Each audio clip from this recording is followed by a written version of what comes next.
अस्सलामुअलैकुम and very good morning. आपको खुशामदीद कहते हैं अपने इस प्रोग्राम में जिसका नाम है सुबह से आगे। मेरा नाम है Ayesha Yusuf. This is Imran Hasan and welcome back. Yes, इस उम्मीद के साथ कि आपका दिन बहुत अच्छे से स्टार्ट हुआ है, हो चुका है, उसका कुछ हिस्सा गुजर चुका है। अगर नहीं तो स्टार्ट कर लीजिए। मेरे ख्याल में it's quite late, it's 3 AM और बहुत ज़रूरी है आप ज़िंदगी में अगर वक्त की कदर करें। 2025 की आमद है, 2024 गुजरने वाला है। बहुत सारी यादें हैं, बहुत सारी तलखियाँ। मुझे लगता है कितना टफ किस्म का साल था ना। ये बातें मुझे 31 को करनी चाहिए वैसे उसूलन, लेकिन अब जो ही वो दिसंबर के आखिरी दिन आते हैं कम रह गया है ना। हाँ, वो वाइब शुरू हो जाती है। आज मिला के 6 दिन सिर्फ बाकी रह गए हैं और मुझे लगता है कि अब जो लास्ट वीक है ना, इसके अंदर हमें रिफ्लेक्ट करना चाहिए कि क्या हमने अपनी रेजोल्यूशंस जो बनाई थी वो पूरी की हैं, क्या हम सिर्फ सर्वाइव ही करते रहे या कुछ अचीव भी किया। I believe one of the most challenging years was 2024। कुछ ऐसा रहा है इसके अंदर, ऐसा फील होता है। मैं तो 2023 को भी वैसे गिनती हूं, 2023 एंड 2024 इन दोनों को मैं कहूंगी कि सर्वाइवल का साथ था। जो सर्वाइव कर गया इसके अंदर मुझे लगता है वही कामयाब है। बट आई होप कि आपका साल अगर तो अच्छा गुजरा है। Thank you very much. थोड़ी पॉजिटिव एनर्जी हमें भेजिए, हमें चाहिए। और अगर 2025 के हवाले से एज आयशा सेट कोई प्लान्स वगैरह हैं तो इस पे भी हम बात करेंगे। हम प्लान करें कुछ अच्छा कंटेंट की सूरत में आपको 2024 से रिलेटेड दिखाएं, कुछ मेमोरीज वगैरह, लेकिन नॉट नाउ।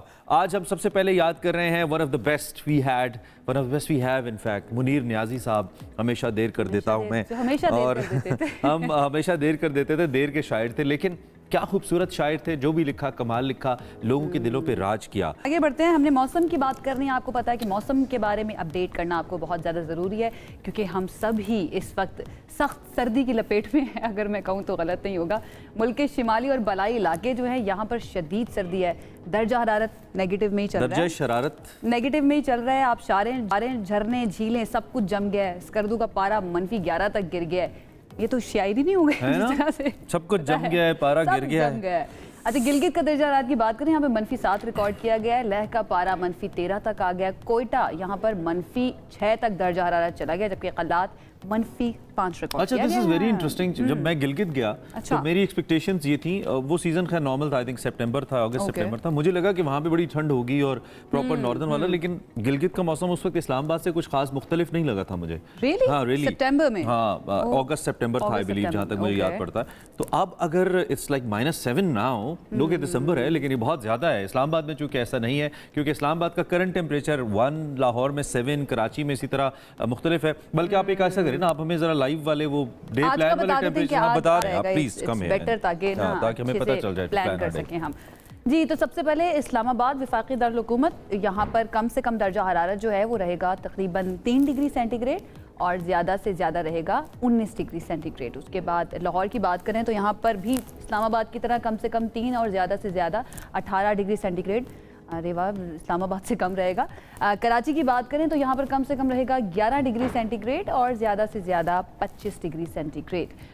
पेशावर में कम से कम 4 डिग्री सेंटीग्रेड और ज़्यादा से ज़्यादा 18 डिग्री सेंटीग्रेड। और आखिर में कोयटा की बात, जहाँ पर कम से कम -5 और ज़्यादा से ज़्यादा 12 डिग्री सेंटीग्रेड। भाई कोयटा वाले जो है ना, वो कोयटा -5 करवा दिया आपने। मुझे लगा अब शायद कम हो जाएगा, -3 एंड ज़्यादा हो रहा है। चलें देखते हैं क्या सूरत हाल बनती है। टेम्परेचर्स हमने आपको बताया। पॉलिटिकल टेम्परेचर की जानिब क्विकली बढ़ते हैं, जो कि वो कभी लो होके नहीं दे रहा है। फिल वक्त दो जमातें आपस में बातचीत तो कर रही हैं, लेकिन मुझे लगता है एक ने मुंह उधर किया हुआ है, दूसरी ने मुंह उधर किया हुआ है, लेकिन बातचीत हो रही है। दीवार की तरफ देख के बात करें, दीवार की तरफ देख के बात करें, एक दूसरे से नजरें नहीं मिला पा रहे। दोनों की वैसे ऐसी हरकतें रही भी नहीं है माजी में, एक दूसरे के हवाले से नजरें मिलाएं, लेकिन अल्लाह करे मुज़ाकरात कामयाब हो। हम शुभ बातें करते हैं सब।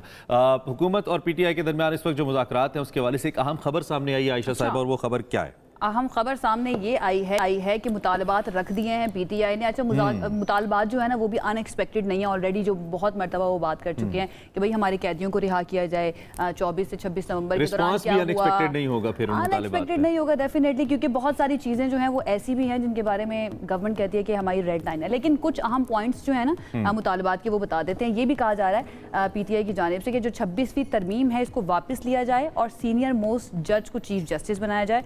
हम न्यूज़ के एंकर पर्सन हैं मंसूर अली खान, उनके मुताबिक रिहाई पर पीटीआई जुडिशल कमीशन बनाने के मुतालबे से दस्तबरदार भी हो जाएगी। अच्छा, ये तो है, लेकिन दूसरी शर्त बहुत अहम है ना। खैर 8 फरवरी का जो इलेक्शन का मैंडेट है, आपको मालूम है, उस पर पीटीआई कहती है कि वो मैंडेट हमारा है, वो कहते हैं वापस करो। दूसरी सूरत में हुकूमत को 1 साल में नए इलेक्शंस का ऐलान करना होगा।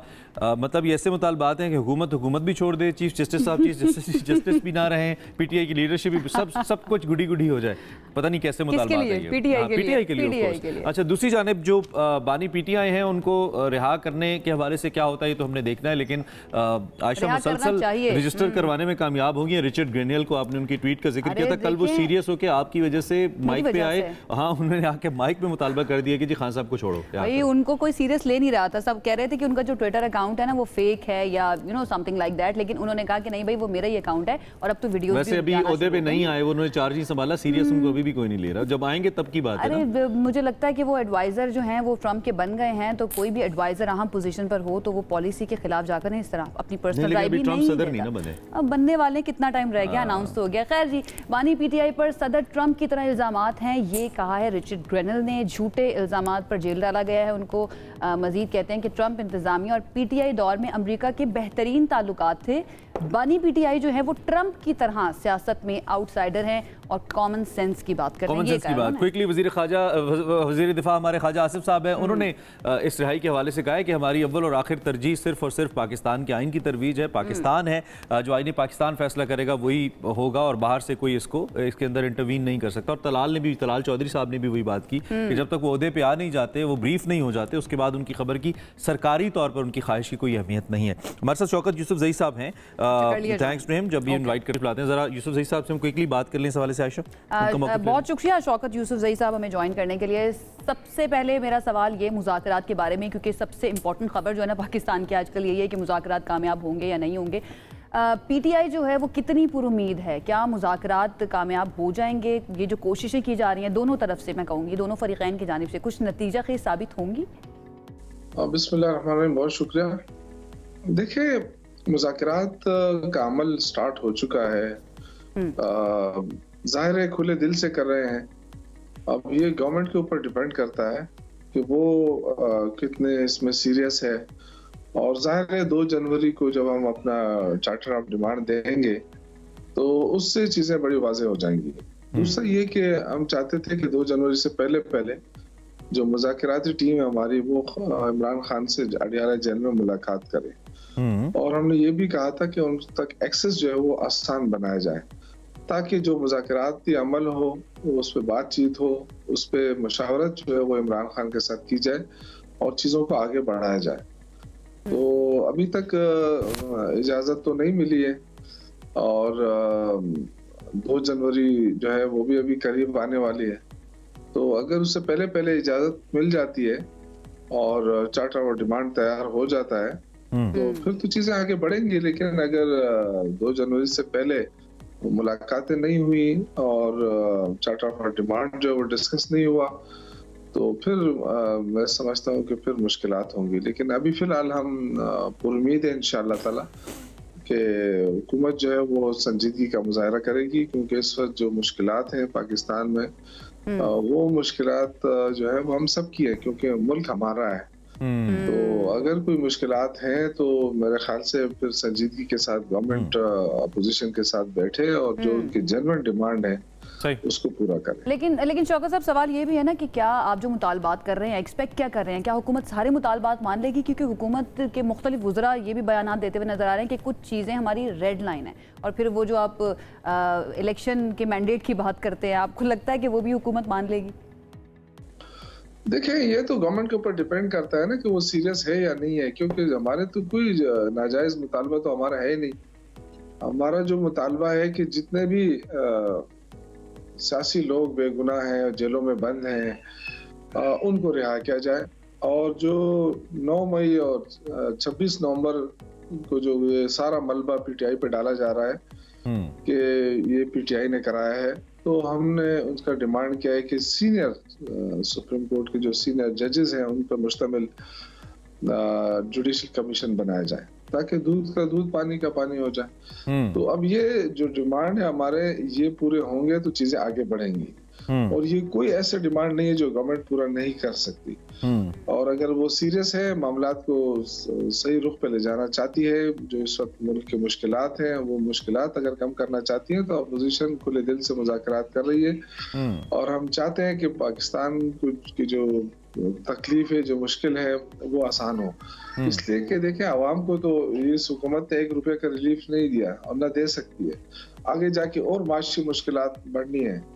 और जो इंटरनेशनल प्रेशर है गवर्नमेंट के ऊपर, वो अलग बढ़ रहा है।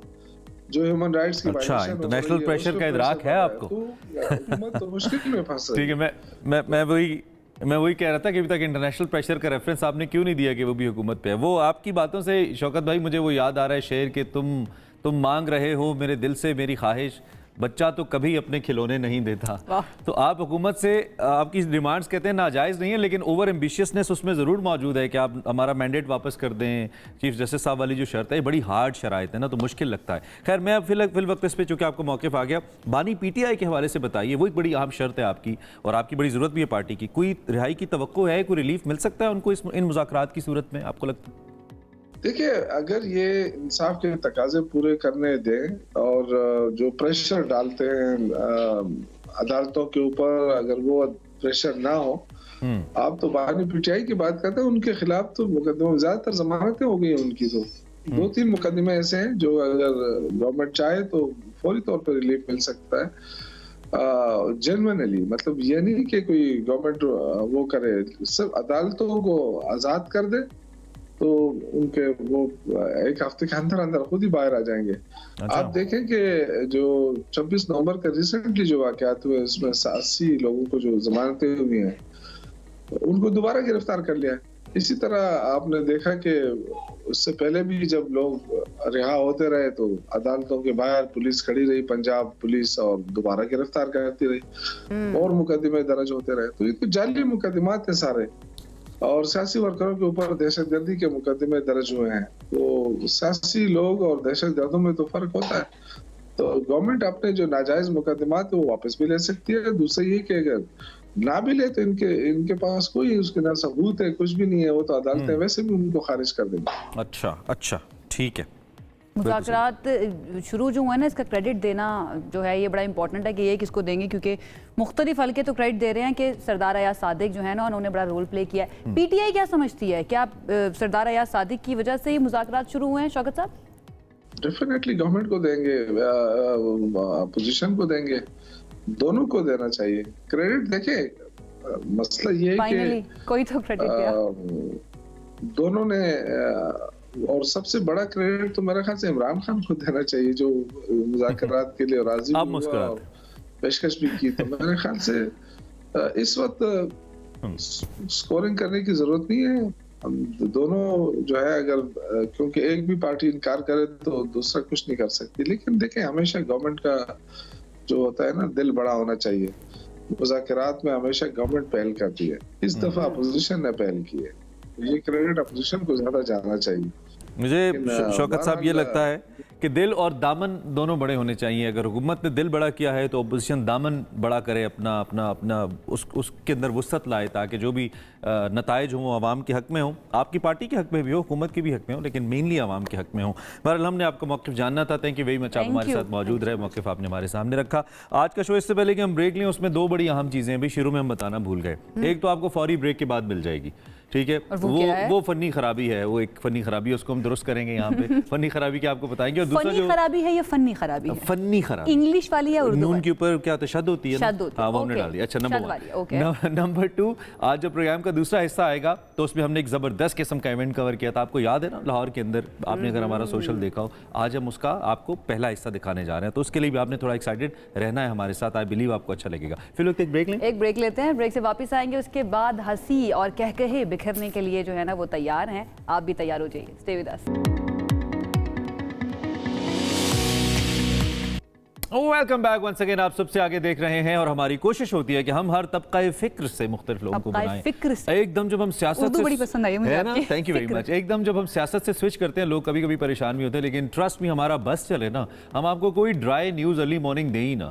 फिर जब नहीं देते फिर हमें लगता है कि नहीं, लोग सियासत भी तो देखना चाहते हैं। There are so many uncles and aunties who want to watch politics as well. अभी हम सियासत की कोई बात नहीं करेंगे, अभी हम उस फनी खराबी की या फनी खराबी की बात करेंगे जो कि पता नहीं कैसे आई है लेकिन आ गई है और उसको हमने ठीक करना है। This is basically a show जो कि इस्लामाबाद में जारी है। ओके शहर इक़्तिदार में जारी है। ये है कि यहाँ पर हंसी की बहार छाई हुई है। ऐवान कायद ऑडिटोरियम F9 पार्क में मोहसिन एजाज और शफकत खान जो हैं वो अपनी बेमिसाल कॉमेडी से रोज़ाना कहकहों का तूफान बर्पा कर रहे हैं। इन दोनों की बेसाख्ता लतीफ़े हों, लाजवाब अदाकारी हो, शायकीन जो है ना उससे बहुत ज़्यादा एंटरटेन हो रहे हैं। ऑफ कोर्स, क्योंकि दोनों आर्टिस्ट ही ऐसे हैं। मैं तो जानता हूं कि क्या क्या लेवल है आर्ट का, क्या फन है। मोहसिन का शुमार आप इनको जानते हैं आर्टिस्ट के अंदर होता है जो modelling, singing, acting, stand up comedy, जो बड़े कम लोग हैं पाकिस्तान के अंदर, उन्होंने अपनी शनाख्त बनाई है। स्टिल डूइंग माशाल्लाह सो ग्रेट। शफकत भाई की तो मैं क्या ही आपको बात करूं, इतने ज़बरदस्त परफॉर्मर हैं। I have seen him doing live theatre के अंदर, ऑन टीवी स्क्रीन्स। आपने उनके साथ भी काम किया है? मुझे ये शर्फ हासिल है जी, मैंने बिल्कुल उनके साथ काम किया है और बेहतरीन, one of the best comedian. कुछ लोग होते हैं उनकी शख्सियत कॉम्प्लीमेंट करती है उनके काम को, तो शफकत भाई इज वन ऑफ देम। अब कहेंगे आप स्क्रीन पे दिखाने की बातें किए जा रहे हैं, जूम लिंक पे नहीं है, यहाँ पे हैं हमारे साथ दोनों हमारे। अस्सलाम वालेकुम गाइस। वालेकुम अस्सलाम। कैसे हैं आप? अल्लाह का करम। So glad to have you. क्या कैसा so generous with your introduction. नहीं माशाल्लाह, यू डिजर्व इट। और किसी को हंसाना जो है ना वो मैं कहती हूँ बहुत बड़ी नेकी भी होती है और बहुत ही मुश्किल काम होता है और आप लोग इतनी आसानी से करते हैं तो एग्जैक्टली। लेकिन इतना बनती है तारीफ। लेकिन इतना हैवी जो इंट्रोडक्शन आपने दिया, नहीं, यू गाइस डिजर्व। आपने तो माशाल्लाह सालों से यू आर सर्विंग। और एक लाजमी ये नहीं होता है कि एक आर्टिस्ट कोई बहुत ज्यादा मैसेज के बीच में आ जाए। सम टाइम उसका काम चूंकि बहुत ज्यादा नजर नहीं आ रहा होता या कम नजर आता है, लेकिन वी नो कि उसके काम का लेवल क्या है, तो इसलिए इट्स वेरी इंपॉर्टेंट। सबसे पहले हम इस फनी खराबी शो के बारे में बात करें। थोड़ा सा प्लीज हमें बताइए क्या है फनी खराबी, कहाँ पे आपने देख ली, खराबी हो गई? लोगों को दिखाने ले आए, वो ऐसी बातें करते थोड़ी हैं। नहीं ऐसी बात है, आप लोग टीवी पे करते हैं, हम स्टेज पे भी ना करें। आप लोग सियासतदानों को बुला के कॉमेडी करते हैं, हम लोग खुद कर रहे होते खुद बन जाते हैं। खैर यार, इसका सिलसिला ये है, it's a stand up comedy show starring my self and Shafki भाई।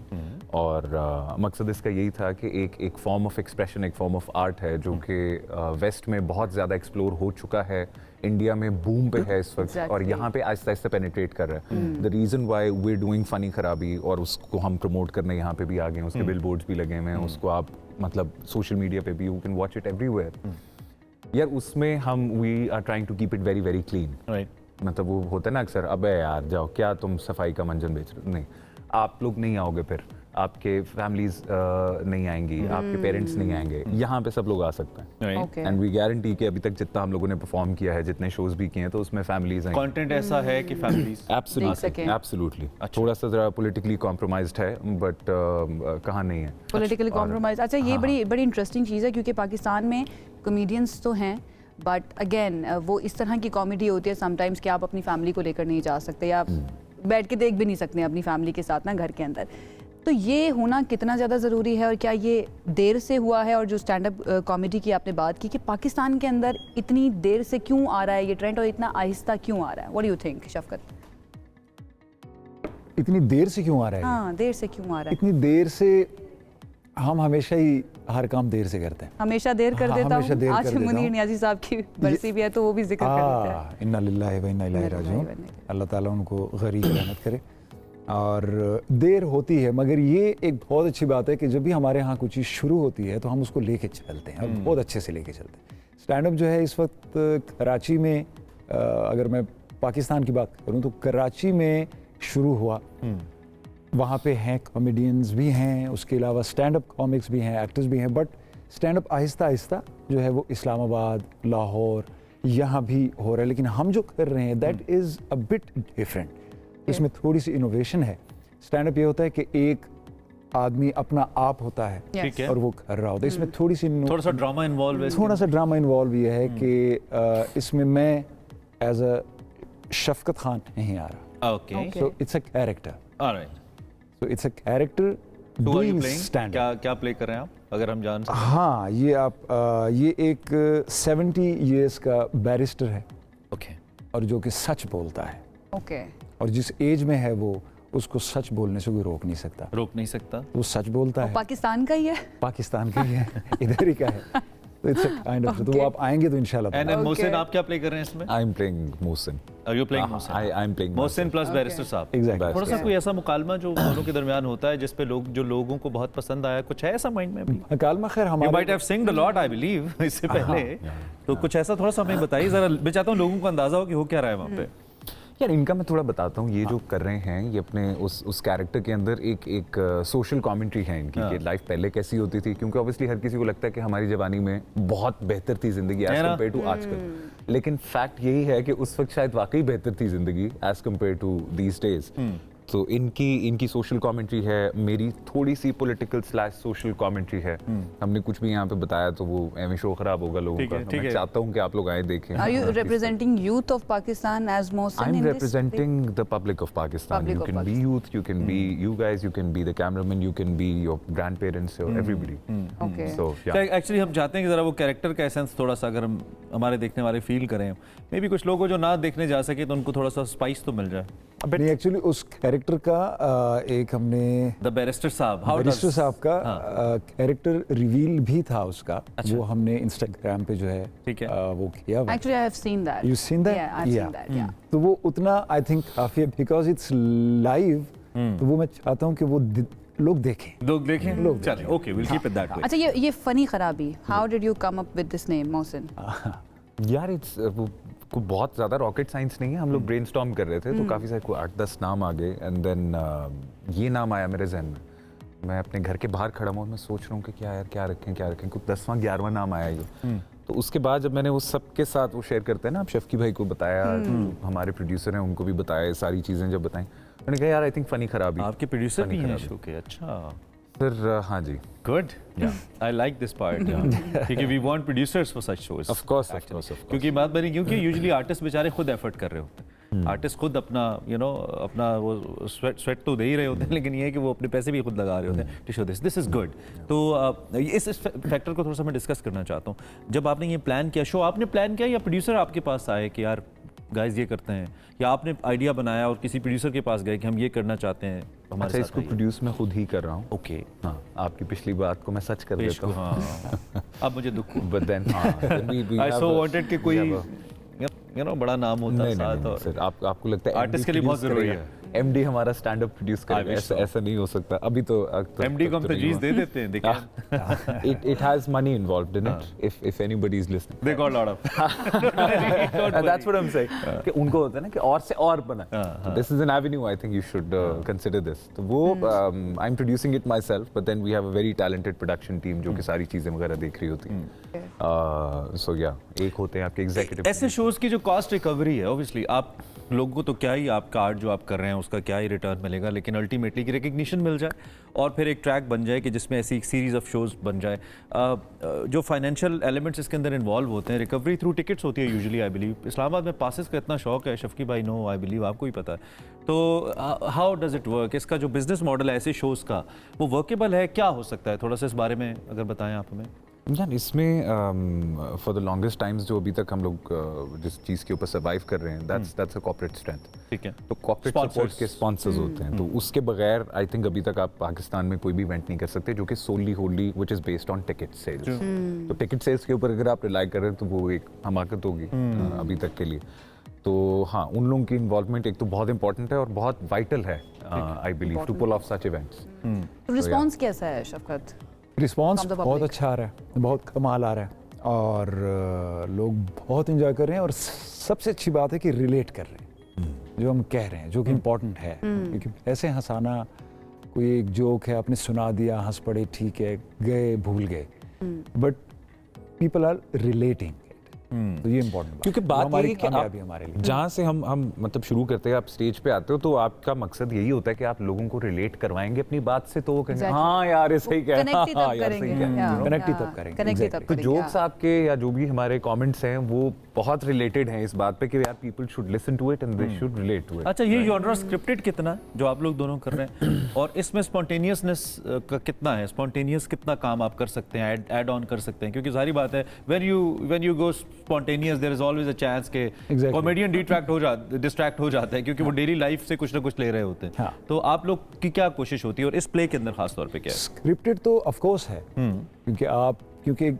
घंटे का शो है, I guess 1 hour 10 minutes almost इतना है। सवा घंटा, हाँ, actually. तो उसमें ऑफ कोर्स आपके पास अपना पूरा स्क्रिप्ट है कि कहाँ से स्टार्ट होना है, कहाँ पे एंड होना है, ऑफ कोर्स। लेकिन स्पॉन्टेनियस जो है वो वहाँ हो जाता है जहाँ पे हैकल्स होते हैं। तो अगर लोग बैठे में, चूंकि स्टैंड अप है, it's not a play. Play तो वो है कि आपने एक्ट किया, एंड हो गया, बट जहाँ पे स्टैंड अप है तो लोग वहाँ पे आपको हैकल भी कर सकते हैं, बीच में जहाँ आप कमेंट भी कर सकते हैं। कमेंट भी कर सकते हैं। तो दैट इज द पॉइंट कि जहाँ पे आप स्पॉन्टेनियस होते हैं। ठीक। फिर आप Okay. उनके जाहिर साथ बात है उसका interact एक कर सकते हैं। हल्की सी टॉपिंग रहती है उसके ऊपर। I think it's an 80-20 ratio. 80-20 ratio. जब फाइनली ये बता दीजिए कब तक चल रहा है ये, और किस तरह से जो इस वक्त देख रहे हैं, अगर वो आना Passes- चाहते हैं देखने के लिए, passes कहाँ से free वाले कहाँ से मिल सकते अभी हैं? अभी आपने कहा कि इस्लामाबाद में पासेस होते हैं, पासेस लेके चलते हैं।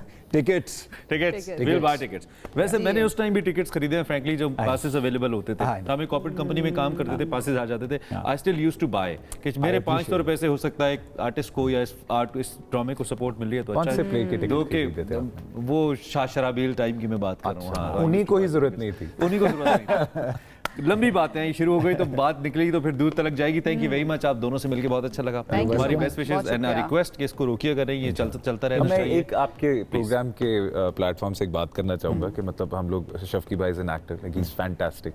मैं एक्टिंग कर रहा हूँ पिछले काफ़ी अरसे से, लेकिन the moment you start doing stand up तो आप अचानक से आपका ना टैग लग जाता है कमेडियन का।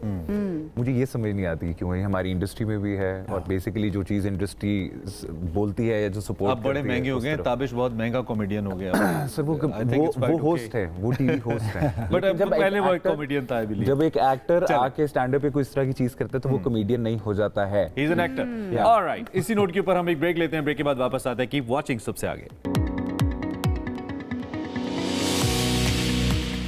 जी, सबसे आगे में कहेंगे आपको खुश आमदीद एक मरतबा फिर से। और अब एक अच्छी खबर मैं कहूँगी, इसको वो अपने नाज़रीन के साथ शेयर करते Positive हैं। development. पॉजिटिव डेवलपमेंट पाकिस्तान के अंदर जब डेवलपमेंट हुई है, पाकिस्तान की तारीख में पहली मरतबा हुआ है कि एक अंडरपास सिर्फ 42 डेज में मुकम्मल कर लिया गया है। ये तारीखी तामीराती मंसूबा हम इसको कह सकते हैं, क्योंकि सबसे कम वक्त में कोई भी इस तरह का डेवलपमेंट का और मंसूबा जो है ना वो हुआ है। कौन सा हुआ, जरा बता दें। इससे पहले आयशा के लोग नीचे हमारे सोशल पे कमेंट में कहें कि what's wrong with Pakistani media, ये क्या खबर है जो आप दे रहे हैं, इससे पहले कि आप लिखें, लेट मी टेल यू ये हम बात क्यों करें। Actually we just want to draw a comparison. एक ऐसा शहर जो कि ऑब्वियसली कैपिटल सिटी है, उसके वसाइल अपने हैं, उसका सीडी एक तगड़ा इदारा है, having the lots of resources, but with that हमारी जो काम की रफ्तार रही है ना इस शहर में भी और इसके अलावा भी पाकिस्तान में बड़ी स्लो रही है। और उससे होता क्या है कि हमारी इकोनॉमी का बहुत बड़ा नुकसान होता अच्छा, है। यहाँ पर भी और हम एनवायरनमेंट का भी नुकसान यहाँ पर भी होता है। हम कह सकते हैं हमेशा देर कर देते हैं। हमेशा देर कर देते हैं हम। तो एक यहाँ अच्छी पे देर मिसाल नहीं हमारे हुई। सामने आई है। इसमें बाखुदा किसी इदारे को कोई क्रेडिट देना नहीं है। अब हम जब आगे बात करेंगे तो आपके ऊपर अनफोल्ड होगा कि हम ये बात क्यों करें। खैर, हम F8 इंटरचेंज की बात कर रहे हैं। वो शुरू हुआ था, मेरा चूंकि रूट पड़ता है, रोजाना मैं वहां से आता हूँ, मुझे बड़ी हैसल हो रही थी। I had to turn towards खुश तो बहुत होंगे आप। मैं बहुत खुश हुआ भाई, मेरा कोई 8-10 मिनट का फासला कम हो गया उसकी वजह से। और ओबियसली ट्रैफिक की रवानी हो गई, शहर की खूबसूरती में इजाफा हुआ, अगरचे कि पूरा मंसूबा अभी तकमील के मराइल से गुजर रहा है और अभी बट मुकम्मल हो रहा है। इनॉग्रेट तो कर दिया गया है ना वज़ीर-ए-आज़म इनॉग्रेट कर दिया, लेकिन एक inaugurate अंडरपास कर- बहरहाल कंप्लीट हो गया, तो वो तो क्रेडिट हुआ। अच्छा, अब दूसरी बात ये हम इसलिए कर रहे हैं क्योंकि कराची में, लाहौर में भी मंसूबे फास्ट ट्रैक है। मोहसिन नकवी साहब का अच्छा ट्रैक रिकॉर्ड रहा है, कम से कम इस हवाले से तो ज़रूर। सियासी तौर पर आप उनसे इख्तलाफ करें या उनके साथ हुई, आपकी मर्जी है, लेकिन हम एज एन एडमिनिस्ट्रेटर बात करें। और अब ये CDA में भी एक अच्छी एग्जाम्पल है, सरीना में एक इंटरचेंज बन रहा है उसमें भी। लेकिन दूसरी जानब कराची की कुछ ऐसी एग्जाम्पल्स हमारे सामने हैं कि मंसूबे शुरू तो हो जाते हैं आयशा, खत्म नहीं होते। कराची वालों का ये बहुत खत्म बड़ा होते ही मसला है, नहीं। No doubt about it. Karachi के कई मंसूबे ऐसे हैं, ट्रांसपोर्ट की स्पेशली अगर हम बात करें, वो अभी तक लटके हुए हैं बीच में। मैं तो BRT रेड लाइन की बात BRT करें। रेड लाइन की बात करें, ये मंसूबा 2000 में शुरू हुआ था, लेकिन अभी तक मुकम्मल नहीं हुआ है। और अब ये कहा जा रहा है कि ये फरवरी 2025 में मुकम्मल होगा।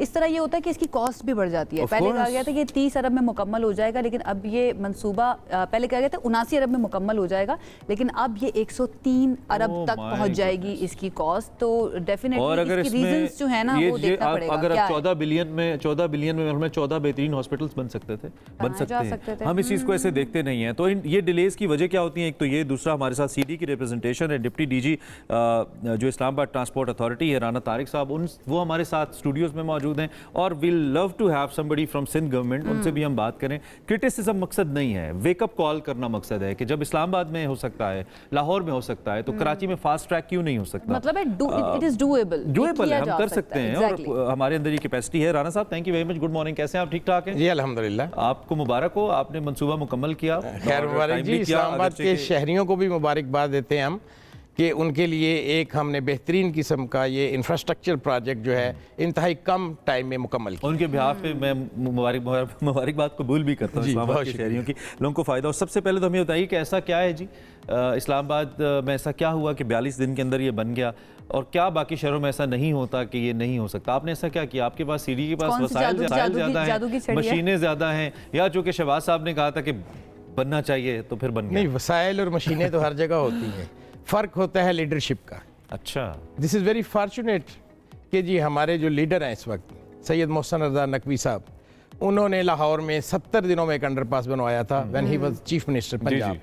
और उस वक्त डीजी एलडीए थे चौधरी मोहम्मद अली रंधावा साहब, जो अब हमारे दोनों अभी CDA हैं। अच्छा, तो ये लीडरशिप ने हमें एनकरेज किया, उन्होंने मॉनिटर किया और हमने मेहनत की। ये रंधावा साहब का लाहौर मॉडल है, दिन रात काम करने वाला। जी, लिटरली 24 घंटे काम हुआ। अच्छा, और वो अक्सर रात को विजिट भी करते रहे हैं। मिनिस्टर साहब ने भी इवन रात के टाइम पे विजिट किया है। और ये मुसलसल मेहनत, काविश और फोकस की वजह से ये कोई रिकॉर्ड बनाने के लिए कि हमने रिकॉर्ड बनाना है कि 42 डेज, नहीं, हमें ये खुद भी नहीं पता था कि हम 42 डेज में बना लेंगे। अच्छा, जब ये कॉन्ट्रैक्ट डिजाइन हुआ, टाइम क्या था, टाइमलाइन क्या थी? मैं वही बताने लगा। जब ये कॉन्ट्रैक्ट डिजाइन हुआ तो 180 दिन थे इसके, 6 महीने। ठीक है। ग्राउंड ब्रेकिंग पे जब प्राइम मिनिस्टर साहब तशरीफ लाए, मिनिस्टर साहब तशरीफ लाए, तो उन्होंने हमें 100 डेज का टारगेट दिया। This was a very ambitious target. ठीक है।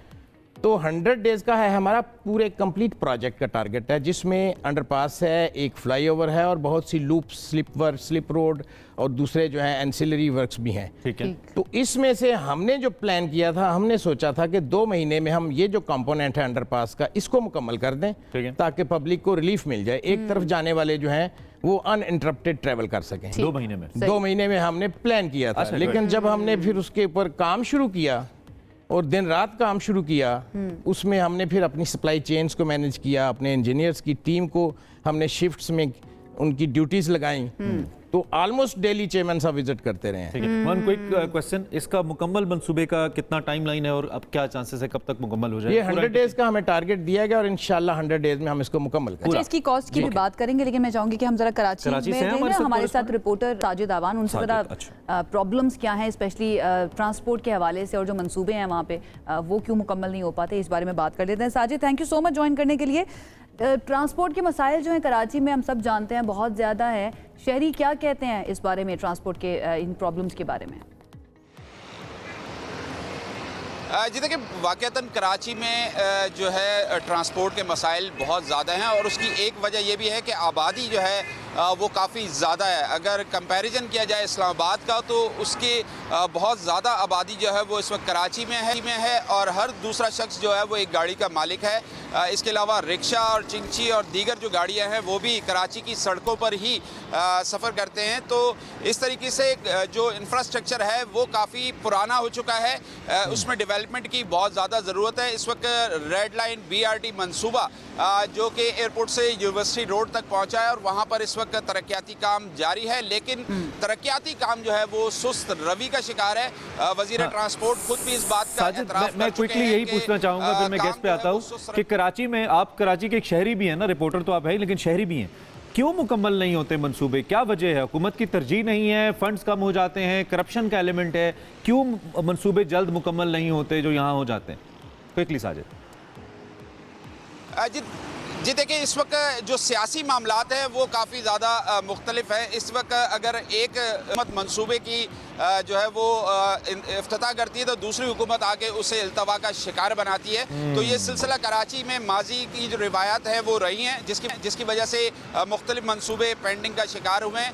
2022 में शुरू होने वाला BRT मंसूबा जो है वो 2025 में मुकम्मल होने की जो है वो नवीद तो सुना दी गई है, ताहम इस वक्त भी तरक्याती काम जारी है। कभी सीवरेज का निज़ाम तबाहाल हो जाता है, कभी पानी की जो लाइनें हैं वो टूट फूट का शिकार होती है, जिसकी वजह से डिले जो है वो हो रहा है। मंसूबा यहाँ पर जो सड़कों के बीच में सीवरेज निज़ाम और पानी की जो लाइनों के कनेक्शंस हैं वो जो है काफ़ी ज़्यादा मुश्किलात का बाइस बनते हैं। सड़कों के दरमियान जो ग्रीन बेल्ट्स है उन्हें तोड़कर जो है वो अब BRT मंसूबे की जो है वो तकमील की जा रही है। ग्लोब को हटाने का एक मंसूबा है जो कि न्यू एमेजना रोड पर है, उसे भी हटाया जाएगा और ये मंसूबा जो है 2025 में नवीद तो सुनाई गई है, लेकिन इस वक्त जो है वो काम जारी तो है, लेकिन उस तेजी के साथ जारी नहीं है कि 2025 में हम देख सकें कि फरवरी के महीने में। और Sajid, this is very concerning, ये जो आपने बताया है ना कि जो ग्रीन बेल्ट्स हैं उनको तोड़कर हटाकर ये मंसूबा मुकम्मल किया जा रहा है। दोबारा बनाएं, वो दोबारा बना भी दें। प्लानिंग जो है ना अगर उनके थोड़ा सा अराउंड करके कर ली जाती तो मेरे ख्याल से ज्यादा बेहतर है। बहुत शुक्रिया साजिद हमारे साथ मौजूद है। थोड़ी सी उन्होंने तस्वीर खींची है कि कराची में क्या I want to mention one thing कि it's not just about Karachi. आपको पेशावर का BRT याद है? जो पेशावर का BRT बना था वो भी एक बहुत डिलेड मंसूबा था, उसकी कॉस्ट में बहुत ज़्यादा तब्दीली आई, बहुत ज़्यादा एम्बेजलमेंट्स रिपोर्ट हुई और अब भी उसका रूट टेक्निकली ठीक नहीं है, उसमें बहुत सारे मसाइल हैं रिपोर्टेडली और ये ऑन रिकॉर्ड बात है। कॉस्ट के बारे में मैं ज़रा चाहूँगी कि राना तारिक साहब से जान लूँ। अंदर की बात जब कोई भी मंसूबा इस तरह से बार बार डिले होता है तो उसकी कॉस्ट भी बढ़ती जाती है जी।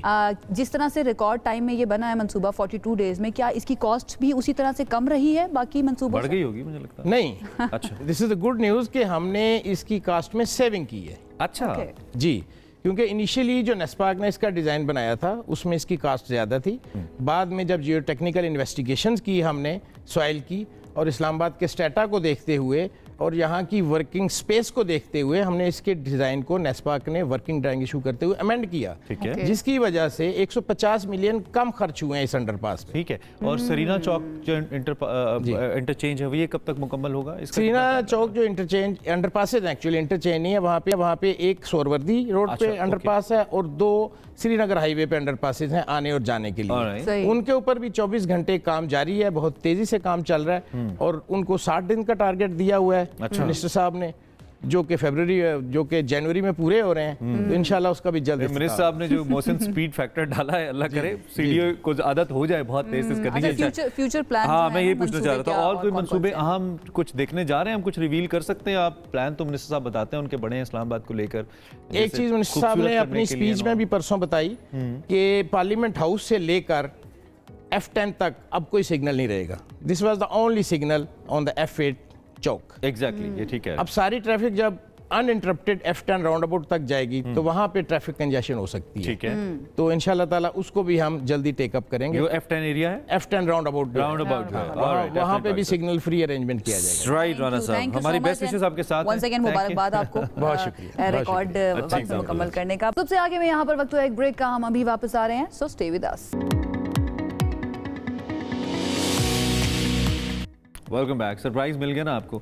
अभी थोड़ा डिले है, हम आपको फिल वक्त एक अहम मौजूद इस पर बात करते हैं और फिर ओबियसली हम आपको चकाचौंध रोशनियां दिखाएंगे, अगर मुमकिन हुआ आज, अदरवाइज ओबियसली दिखाएंगे, बताएंगे कब। खैर हम बात कर लेते हैं इस वक्त एक अहम मसले की, और वो है ऐसा दूध जो हम इस्तेमाल करते हैं और वो मुज़र सेहत है। मुज़र सेहत बहुत ढके छुपे अल्फाज में कहते हैं गंदा दूध, मिलावट शुदा दूध और आपकी सेहत को ख़राब कर देने वाला दूध। और अब ये एक धंधा है, आई एम सॉरी टू से this word, use this word, ये धंधा बन चुका है और लोग इसके ज़रिए लोगों की जानों से खेल रहे हैं। हम सब इससे बीमार हो रहे हैं। और आयशा, जो फैक्ट्स सामने आते हैं ना कि इस दूध में क्या क्या मिलाया जाता है, आप जब सुनेंगे तो आप हैरान हो जाएंगे। बहरहाल हमने कहा कि हम इस पर बात करते हैं, आज बताएंगे भी कि क्या क्या मिलाते हैं, ये जानने की हम कोशिश करेंगे। और अभी तक कार्रवाइयाँ क्या क्या हुई हैं, क्योंकि ये नई खबर नहीं है, इस तरह की खबरें कोई पहली मर्तबा नहीं आ रही है, ये आती रहती हैं। और अगर सजाएं ही नहीं होंगी तो फिर लोगों के अंदर डर किस तरह से पैदा होगा कि दोबारा उन्होंने इस तरह से नहीं करना है। हम जरा ये जान लेते हैं, हमारे साथ DG अथॉरिटी आसिम साहब मौजूद हैं कि जो फूड अथॉरिटी है वो इस सिलसिले में क्या इकदाम कर रही है। बहुत शुक्रिया आसिम साहब हमें ज्वाइन करने के लिए। पहला मेरा सवाल जो है आपसे यही है कि क्या कार्रवाइयाँ की गई हैं, स्पेशली इस तरह के जब केसेस सामने आते हैं कि मिलावट शुदा खाना है, मिलावट शुदा दूध है, टीवी पर तो आ जाती हैं खबरें लेकिन सजाएं सामने नहीं आती, क्या किया गया अभी तक? वाले से कार्रवाइयों का ताल्लुक है तो पंजाब फूड अथॉरिटी की ये एक टॉप प्रायोरिटी है।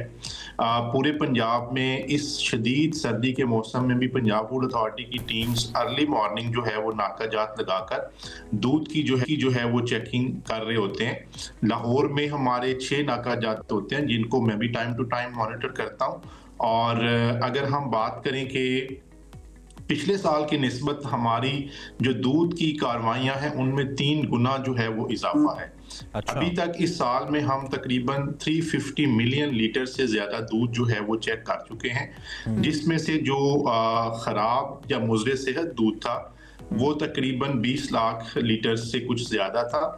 अगर हम पिछले साल की निस्बत जो है इस बात का तजिया करते हैं कि मिल्क की इंस्पेक्शन हमने 3 टाइम्स ज्यादा की, लेकिन उसकी मिलावट की शरह जो है वो 3 टाइम्स कम है, तो इट मींस कि हमारी जो एफर्ट्स को ज्यादा करने की वजह से मिल्क की क्वालिटी जो है वो बेहतर हुई है। और हम इसमें हमारी 310 से ज्यादा FIRs हैं जो अभी तक हैं, तो हम इसमें बिल्कुल इसको ये समझते हैं कि it's our top most priority और हमारी प्राइम ड्यूटी है कि हमने मिल्क की जो अडल्ट्रेशन है उसको कंट्रोल करना है। और ये जो FIRs हुई हैं, आप कह रहे हैं 417 अच्छी खासी हैं, और कई लाख लीटर दूध आप कह रहे हैं कि वो ऐसा हमें मिला है, ख़राब मिला है। इन मुल्ज़िमान के खिलाफ फिर कोई कार्रवाई भी होती है या हुई है जो पकड़े गए? जी, ये एक बड़ा आपने अहम नुक्ता जो है वो उठाया है।